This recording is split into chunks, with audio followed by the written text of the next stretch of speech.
Allez, salut à tous, c'est Matt, on se retrouve aujourd'hui avec Tilt pour une fois. Comment tu vas, Tilt? Ça va très bien et toi? Ça va nickel, on ce beau dimanche. Pas mal de choses à dire aujourd'hui. Déjà, on a beaucoup de thunes à vous faire gagner dès aujourd'hui. Donc ça se passe déjà sur Twitter, hein. Il y a Sweet qui vous offre 200 balles. Donc 2 fois 100 balles, NFT plus WL. Donc voilà, c'est un projet qui se lance sur le côté sportif, qui est assez intéressant, donc je vous laisse aller regarder ça. Donc il y a le même concours, hein, donc, du coup ça fait pas 200 balles mais 400 balles à gagner sur la baleine. La même chose, souvent on fait les choses en double. Donc c'est top, il y a de la thune à faire et comme c'est le bear market, bah c'est intéressant là. On avait Ça fait fait gagner plaisir. ouais, on avait fait gagner 500 balles la dernière fois, 2 fois 500 balles je crois. Donc ça fait plaisir, ça c'est clair et net. Deuxième chose Il y en a ensuite, effectivement qui sont contents dans ces temps un peu sombres du crypto game. effectivement. Tu ferais que tu satures un tout petit peu, c'est peut-être parce que je t'ai monté Hmm. avant la vidéo, Ah mais d'accord, essaie de ça marche, parler un je peu vais moins. faire Ouais, attention. Je fais un peu attention de m'approche pas du trop micro, me ouais, rapprocher du c'est bon. micro, ouais. Ça Yes. marche. Autre chose du coup, je disais, c'était Delta qui vous offre encore une fois de la thune. Hop, on va sur Delta. Vous savez, on avait fait un partenariat, on a fait une vidéo dédiée sur Delta, donc je vous invite à aller la regarder. Je vous mettrai le lien si j'y pense en description et en commentaire. On a aussi une petite intégration à faire, donc aujourd'hui on va reparler encore des options, puisque c'est très intéressant en ce moment selon moi. Vous savez que les options sont des paris sur plusieurs mois. Techniquement tu peux le faire sur un jour, mais c'est intéressant, je dirais surtout sur les cryptos, sur un côté plus swing, où on va en reparler tout à l'heure, mais on est tous les deux d'accord pour dire qu'il y a un play à jouer sur les alts.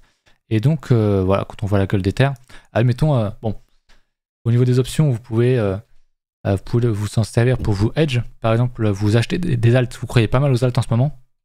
Bon, bah, vous allez prendre un put pour plutôt jouer à la baisse les alts, pour pouvoir gagner quand même quoi qu'il arrive. Ou alors à l'inverse, vous pensez que les alts peuvent monter, mais vous n'allez pas dedans parce que vous pensez que c'est un peu compliqué, ou alors vous mettez pas trop dedans et vous préférez trader Bitcoin, et à ce compte-là, bah, vous prenez quand même un call sur les alts. Donc on va le faire ici en live. Bon, je vais pas mettre grand chose, je vais mettre 100 balles. Donc j'allais du coup sur le. Parce que voilà, Ether est quand même très bullish, on en reparlera. On a une structure qui est en train de se mettre en place. Ça, on verra ça aussi sur Bitcoin, mais on a une belle raise. Je sais pas si je peux tracer là.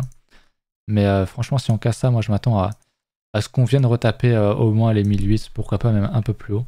Mais les 1008 pour moi une très bonne target, et ça fait quand même 50% sur Ether, donc c'est pas si mal. Donc on va prendre un call, du coup une option call, une call option sur Ether, parce que c'est là où il y a le plus de matière à faire, mais il y a quand même XRP, Sol et tout, donc ça peut être assez intéressant, c'est encore plus volatile. Donc on va aller sur Ether. Moi ce qui m'intéressait c'était de jouer plutôt à un prix un peu plus élevé, alors peut-être pas aller trop haut non plus, mais aller prendre, bah voilà, il y a 1400, ça me paraît pas mal. Alors déjà je vais aller sur fin août, je vais plutôt miser pour la fin de l'été, je pense qu'on va avoir un retrace sur l'été, et une rebaisse après, je l'avais dit sur Twitter d'ailleurs, plutôt une rebaisse pour la fin d'année, puis pour reprendre une hausse année prochaine. Donc je suis bien en fin de contrat fin août, hein. Donc attention à ça. Et j'ai dit 1800, donc on va aller sur 1800. On va faire max pour prendre tout. Max boy, meilleure offre possible. Voilà. Comme ça me fait tout acheter. Donc on voit que j'ai 100 balles de dispo, je vais prendre 95 parce qu'il n'y a pas de meilleure offre. Mais je vais prendre 95. Et du coup on est bien à call, hein. À gauche c'est à call. Et à droite c'est les puts, hein. Put c'est les ventes. Call c'est à l'achat. Donc on voit que le prix est aujourd'hui de 1100. Et on vise 1800 pour fin août. Mais on pourra le couper bien avant si on le souhaite. Voilà. Donc je vais acheter. Ici. Hop. Alors je suis pas en. Je vais le prendre en market, pardon. Putain, je m'en fous de payer des fees. Mais techniquement, vous pouvez le faire comme ça. Je voulais faire ça. Hop. Voilà, yes. Donc la position est ouverte. Je vous tiendrai au jus, ok. Je vous tiendrai au jus très prochainement, je pense. Est-ce que je peux pas en réouvrir une avec un peu moins de sous? Ouais, je vais en réouvrir une. Une seconde. Bon, ça me fait payer 2 fois un market, c'est un peu con. Mais c'est 100 balles, pour vous montrer. Et on refera un petit point là-dessus la semaine prochaine ou dans 2 semaines. Et puis pendant l'été, on verra si ça a été payant ou pas. Donc voilà pour ça. Vous pouvez vous inscrire sur Delta, il y a 500 balles à gagner. Du coup, j'aurais peut-être dû commencer par ça. Mais déjà, en passant par notre lien, du coup, vous avez. Je vais passer sur mes TradingView. Vous avez 10 balles, 10% pardon, de remise sur les frais, plus 500 balles de trading bonus qui sont offertes. Donc pensez-y si vous êtes intéressé par la plateforme, notamment pour ouvrir un hedge sur les options, ça peut être très intéressant. Voilà pour ça, écoutez, je vous laisse là-dessus. Je laisse Tilt parler, qui va nous faire une petite analyse de Bitcoin. Yes. Allez, donc, on se retrouve donc pour le Bitcoin. Alors, Bitcoin, qu'est-ce qui se passe en ce moment? Bah, finalement, il se passe, on va dire, pas grand-chose depuis cette baisse du trait de la semaine du 13 juin. Bon, on est sur un niveau qui est quand même relativement intéressant, ça c'est clair. On est sur de la survente WT, donc ça c'est aussi un élément qui est intéressant, étant donné que historiquement c'est un niveau qui est parlant, hein, qui paye quasiment tout le temps. On est à chaque fois qu'on rentre en survente sur WT, on est sur des bottoms. Ce qui est intéressant avec ce WT, c'est que c'est un indicateur, donc c'est un indicateur de momentum, hein, qui n'est pas visible ici, mais qui est un peu construit de la même façon qu'un RSI, sauf que c'est un RSI qui est beaucoup plus lourd. Et donc forcément, les surventes et les surachats sont souvent un peu plus efficaces que le RSI. Donc c'est intéressant. Donc ça, c'est un premier point qui est quand même relativement intéressant pour le Bitcoin. Ensuite, ce qui se passe, c'est pas forcément sur le Bitcoin plus intéressant, même si la structure est tout de même intéressante, étant donné qu'on est en train de remettre, on va dire, là un plus haut, hein, qui est plus haut que le précédent, et un plus bas qui est plus haut aussi que le précédent. Donc la structure, on va dire, pour le moment, serait peut-être en train de se retourner. Bon, après, on a toujours un risque, du coup, ce type de structure se termine en bear flag, bien sûr. Mais ce qui est aussi plus intéressant, je trouve, c'est finalement en fait les marchés autour du Bitcoin, sur les marchés à risque aux States, qui du coup envoient un signal ici. En fait, il envoie un signal dans ma stratégie d'achat à 3832 avec stop du coup sous les plus bas. Donc ce qui est intéressant ici, c'est qu'on voit que les 0,38,2, donc de cette vague, on va dire de toute cette vague depuis la reprise Covid, et un niveau qui ne parvient pas finalement à être franchement passé à la baisse. Pour le moment, on avait réagi une première fois ici, on est ressorti ensuite, on a encore réattaqué, mais on n'arrive pas pour le moment à passer ce niveau à la baisse. On vit quand même une baisse qui est assez puissante maintenant, donc même dans les bear markets, même si on est amené à rentrer en récession, etc., il y aura forcément quand même des rebonds. Donc moi, ce que j'anticipe le plus pour le moment, c'est un rebond en l'état, étant donné que j'ai un setup sur mon daily, sur les marchés à risque. Donc il y a de fortes chances derrière que ça entraîne effectivement à la hausse le marché du Bitcoin. Bon, ça n'a pas raté du coup depuis mes achats, on est déjà monté hein, je sais plus depuis ici, on est monté quasiment 10% au top. Donc ça c'est un élément qui est intéressant. Et du coup maintenant il faut absolument, on va dire, voilà, parce que pour le moment c'est un rejet, on le voit ici, on a deux bougies qui rejettent pour le moment cette résistance. On est toujours contact de The Vegas H4 qui normalement est un niveau de tendance, donc voilà. Pour le moment on se fait rejeter là-dedans, ce qu'il faut absolument faire maintenant pour valider le scénario de retournement, c'est passer à travers ce Vegas H4, hein, et puis du coup derrière le pullback, et là dans ce cas-là on aura des achats qui seront un peu plus safe ici, même si j'ai commencé à effectuer des achats sur le marché, parce qu'honnêtement, je préfère acheter ici, hein, je vous le dis direct, hein, je repasse boule en gros dans cette période, parce que il y a beaucoup d'alts qui sont dans des périodes d'essoufflement. On pense au EVE hein, que j'ai pris à l'achat, voilà, qui valide. On a un signal parfait ici, voilà, donc là juste ici sur cette bougie là.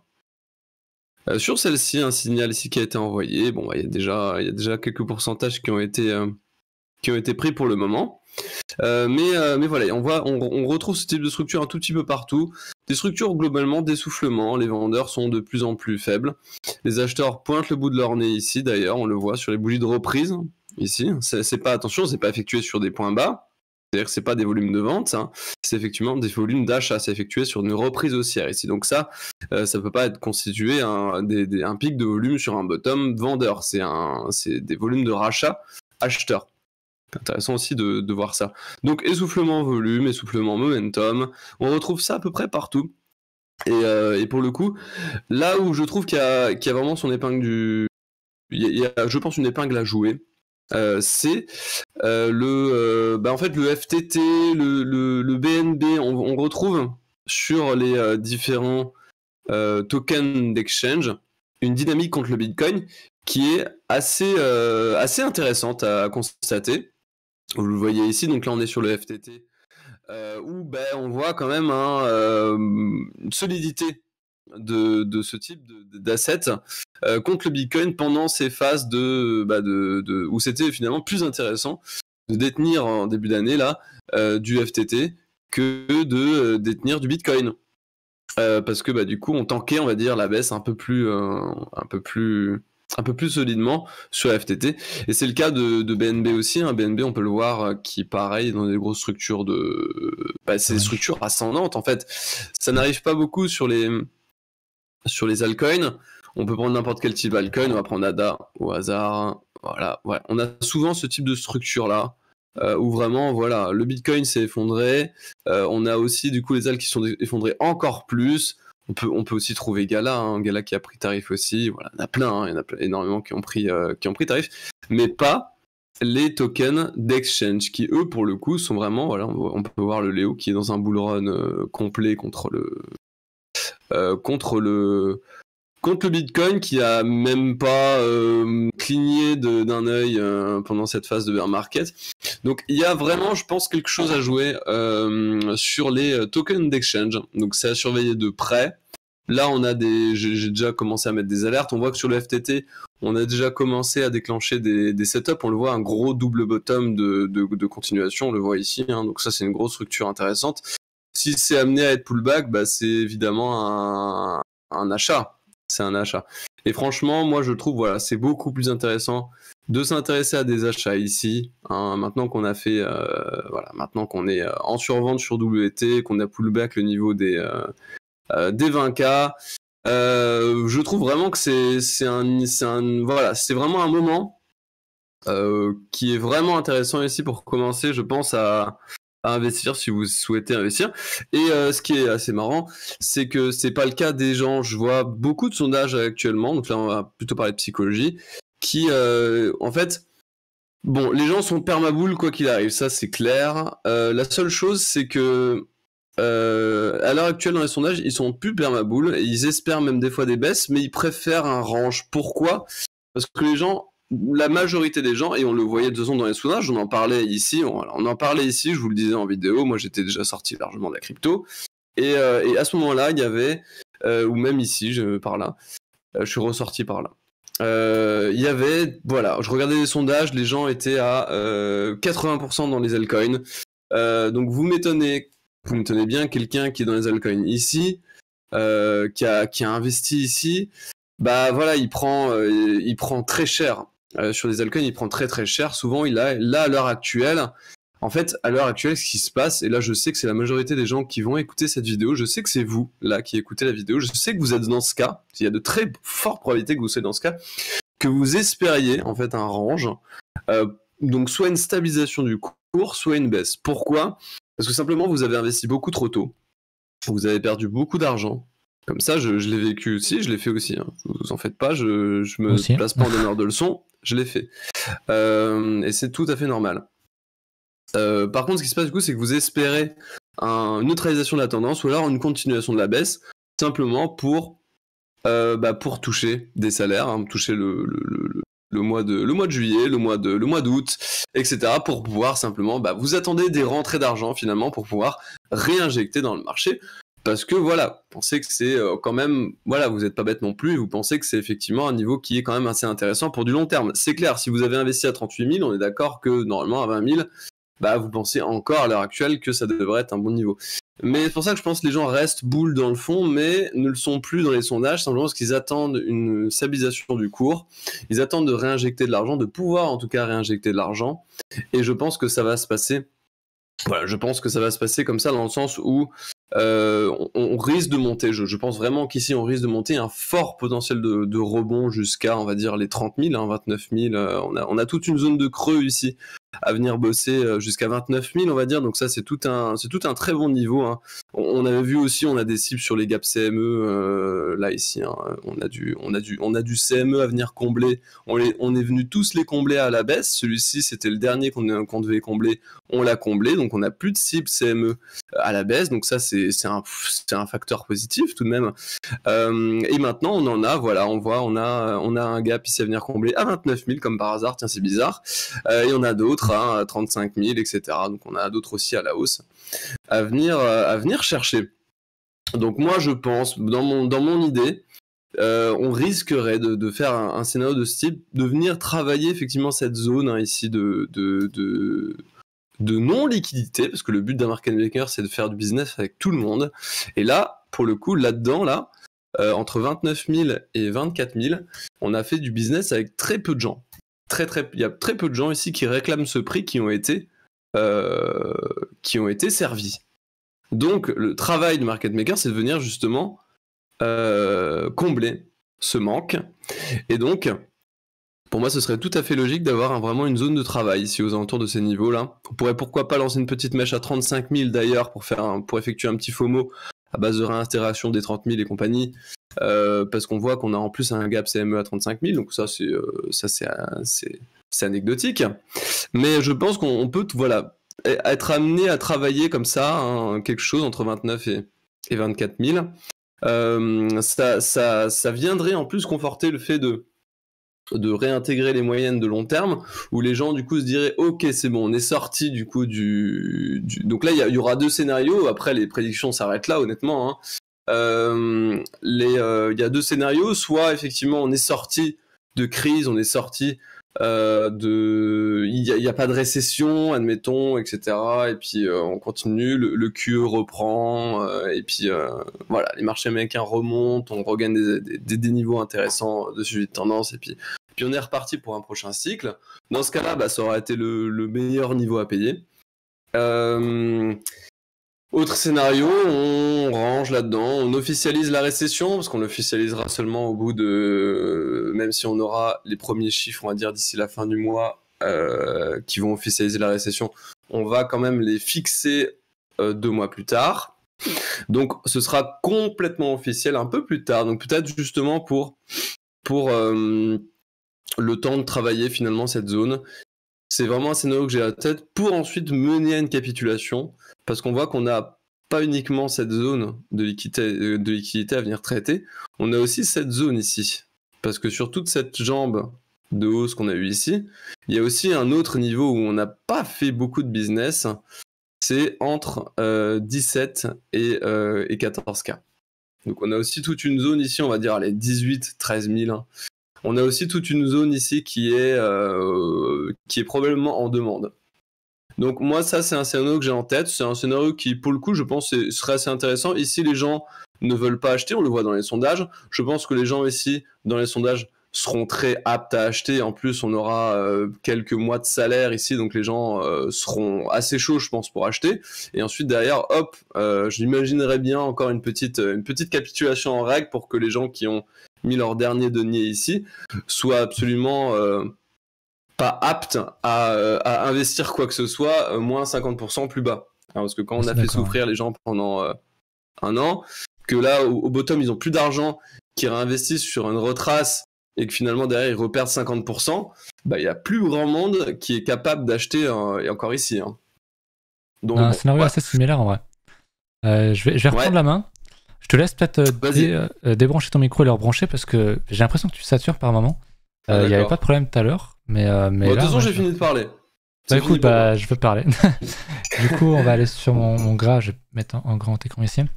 Je voulais déjà vous montrer vite fait le H4. Je crois que c'est ici. Je vous avais parlé lors des dernières vidéos que je sentais bien qu'on allait avoir une cassure ici, que ça allait sans doute être une fake cassure. On a eu beaucoup d'achats sur Binance ici. Ça se voit pas là parce que c'est sur le spot, je crois. Parce qu'il y avait des fees à 0%. Et je pense que ça a massivement acheté comme de par hasard sur la cassure. Les choses coïncident bien. Je vous recommandais quand même de pas trop acheter ici parce que c'était un premier retest depuis très longtemps de Vegas H4. Et tant qu'on l'a pas travaillé longtemps, j'irai pas... Et ça va me déconnecter. J'irai pas acheter un truc comme ça. Donc attention là-dessus, pour l'instant ça a l'air de payer. Je vous parle éventuellement pour un rachat de chercher ce niveau-là. Donc honnêtement, je serais encore en attente de liquider les gens qui sont full à l'achat. Et c'est ce que j'ai l'impression qui se passe. On a eu quand même pas mal d'ouverture de position. On est en train de liquider petit à petit. On a encore pas mal de gens qui achètent sur le futur. Le spot aussi. Sur le futur en margin BTC. Ça commence plutôt à vendre peut-être pour ce hedge du côté des gens qui sont un peu plus malins. Donc intéressant, honnêtement. Je pense que c'est pas le bon move à jouer, à acheter peut-être ici. Alors on est haussier, je rejoins Tilt là-dessus, il n'y a aucun souci. Mais je pense qu'on peut aller un peu plus bas avant de petit à chercher Les 28K, comme il l'a dit, je suis assez d'accord avec son scénario, hein, le fait d'aller chercher les gaps et tout, hein, en gros d'aller chercher ça. Peut-être aller un peu plus haut, pourquoi pas aller chercher le Vegas Daily, comment on fait ça. Et puis d'ailleurs faire un plus bas, vous savez, le fameux bear market où tu penses que tu as un plus bas, tu remontes, tu ranges et en fait tu refais un plus bas et tu matraques absolument tout le monde. Et les gens sont à nouveau bearish, quoi, alors que c'est le bottom. C'est un scénario qui paraît très très probable pour moi, donc voilà un petit peu ce que j'ai sous les yeux. Je voulais vous montrer du coup, le funding est plat, on s'en fout, en vrai le funding il donne plus trop d'infos depuis un petit moment, il a l'air d'avoir posé le bottom ici. J'aimerais bien qu'on aille vraiment choper les 28K et qu'on ait vraiment un funding bien positif avec des gens sur Twitter. On fera un sondage avec le compte La Baleine. C'est une commu qui est un peu moins, qui nous suit moins et qui est donc peut-être un peu moins avisée. Ça peut être un très bon indicateur aussi, plus les autres influenceurs. Je vais vous montrer également ceci. On avait pas mal de niveaux à chercher en bas. On est venu les chercher. Comme je m'y attendais, on peut aller encore plus bas. 19-20K, c'est le niveau que je visais. Et aussi pas mal de niveaux au-dessus. Donc ouais, il faut... Moi je rejoins vraiment le scénario de tilt, hein, c'est le scénario que j'évoquais, hein, si je repasse peut-être en daily. Ça aller chercher ces niveaux-là, hein. 27-28K. Peut-être le Vegas daily pour aller chercher un 30, 32, 33, je sais pas quoi. À casser ce niveau-là, faire croire qu'on va faire un plus haut. Et puis en fait on va se casser la gueule derrière parce que c'est la fin de l'été, l'hiver arrive, et peut-être même qu'on aura même un grand hiver long et chiant avec un plus bas, avec un bon niveau à 15 000 comme l'a identifié Tilt en termes de volume profile. Je ne l'ai pas activé ici, mais ça peut être un bon profil, un bon scénario pour repartir finalement que l'année prochaine. Parce qu'honnêtement, je le redis, mais avec un mouvement si violent qu'on a eu, ça m'étonnerait vraiment qu'on reparte en bull market et qu'on fasse ça, quoi. Comme j'ai dit la dernière fois, c'est possible, hein. Bitcoin nous a habitués à des trucs de fou.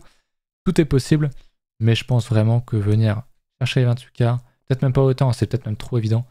Mais tu vois, ensuite venir retomber et range se crever petit à petit pour repartir l'année prochaine, ça me semble être un truc vraiment qui fait sens. Ça pourrait coïncider avec le halving, mais je pense vraiment qu'on peut crever longtemps, moi.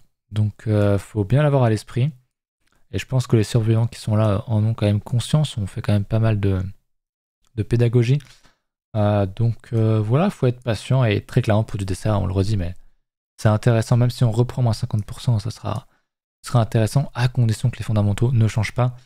Mais quand on était à 70 000, enfin 69 000 et à 17 000, malgré le moins 75%, les fondamentaux ne changent pas sur Bitcoin. Donc c'est toujours aussi intéressant d'acheter en vue d'une meilleure période macroéconomique. Et une fois qu'on aura lessivé un petit peu ce cycle haussier. Voilà, pour ça, je crois que j'ai pas grand chose d'autre à dire. Est-ce que tu as quelque chose à ajouter Non, moi c'est tout de mon côté. Ok, bah ton micro m'a l'air mieux déjà. Donc j'aurais dû te le demander plus tôt peut-être. mais voilà. En tout cas, pensez encore une fois au sondage. Pardon, pas au sondage. Au concours sur Twitter, il y a 400 balles total à gagner avec la baleine. Plus 500 balles hein, sur Delta qui sont offerts en training power. En training bonus. Mais c'est du training power en fait. Sur Delta, si vous êtes intéressé pour ouvrir une option ou autre chose, hein, il y a du FUT, hein, donc du futur, il y a du spot et tout. Ça peut être intéressant, c'est un marché, un site qui est surtout connu en Asie, mais qui cherche à se développer dans le monde occidental et ça peut être une bonne chose. Voilà, je vous laisse là-dessus, je vous dis à mercredi pour ma part et Tilt, bah à dimanche prochain si tu seras dispo. Voilà. Ça marche. Salut. Allez, à plus. Salut. À bientôt. Bye bye. Tchuss.